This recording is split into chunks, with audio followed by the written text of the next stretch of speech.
So to add a couple more stretches, we're going to work on some stuff for your back. So going from this position, what you want to do is put I have my right leg up. I'm going to put my right arm down, flat across.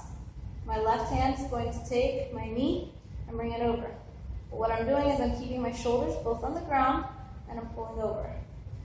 Okay? The more I keep my shoulder down, the more I'm able to stretch the back itself. Okay, you're keeping the bottom leg straight and parallel, and then you pull over. Trying to keep your hip down as much as possible. Okay? Keep your shoulders down. It's hard, but you'll get there eventually. Then you want to do it the other way.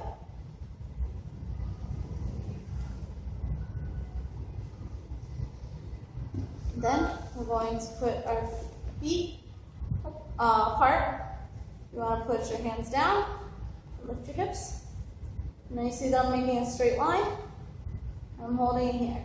This is not only going to help stretch your back and your legs a little, it's going to work on the muscles in this area because you're holding yourself up. You want to hold it there for about 15 seconds. Bring it back down. You want to do it again. Then you're going to bring your feet in closer, push up, but now you want to go past straight. And you want to arch more. This is going to work more on the arch in your back and stretching out your back. And bring it in. You can also work on your arch in this direction. You can't see it if my arms there. So what I'm doing is I'm keeping my shoulders planted. I'm bringing my hips in. You can do it in the opposite direction. Bring your shoulders into your butt. Whichever one's easier for you. And you flatten out. Give your back a little rest before you do it again. Then you're going to work on the beginnings of back bends. So you want to palms face up, tilt them back, and touch the ground. Okay. Then what you're going to want to do from here is push up. And this is going to be the beginning of the back bend. So you keep your feet and your butt on the ground as well as your head. Now this is the beginning of a back bend in the sense that not a lot of people can get up or in the right position. I keep my hands so close because what you want to do when you get to your back bend is have your hands closer to where your head is going to start rather than having them up here. This is a different kind of stretch. This is something you're going to want to work on later on than being here. This is higher up. But if you don't have your back bend, just stick to doing this and work on that. You want to make sure you keep your feet stay planted and your hands stay planted because eventually you're putting a lot of force on them and they're going to slide outwards and you don't want to do that. That's when you end up falling on your butt. You don't want to do that. So next we need to work on contracting and stretching your back. So I'm going to do this sideways so you can see what I'm doing.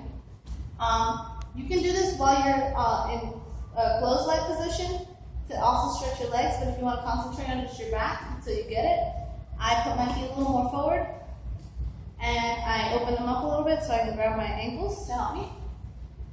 And what you want to do is flatten your back, pulling in, and then contract. The best way to describe a contraction is going to be like if someone punched you in the stomach, you go, ugh. So you're going all the way in, starting in your core. Everything is being pushed forward. I'm leaving my arms forward so I can stretch in my shoulders. I feel this all the way through my back, from the bottom all the way through my shoulders. The more I push back, the more I feel it personally, the more I feel it in my shoulders and my arms. And that's sometimes where you need the most stretch. A lot of people don't have very flexible shoulders, so this is something you want to work on. Then you come back forward and flatten. You want to try and stay as flat as possible.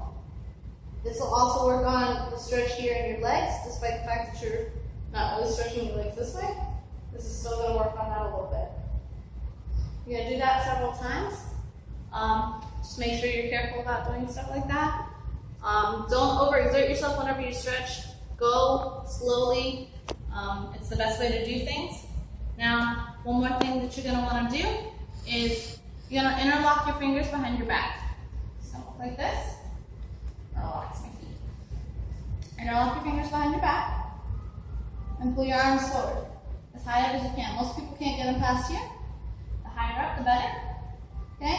To help you get further, can lean forward, and gravity is going to take its toll and it's going to push your arms forward. So you see that I started down here. If you notice, I'm almost straight when I go forward. So gravity will help you do it that way. You can do it sitting or you can do it standing, whichever one's more comfortable to you. If you end up a little sore after that, make sure you can just do some more shoulder rolls and you stretch your arms out.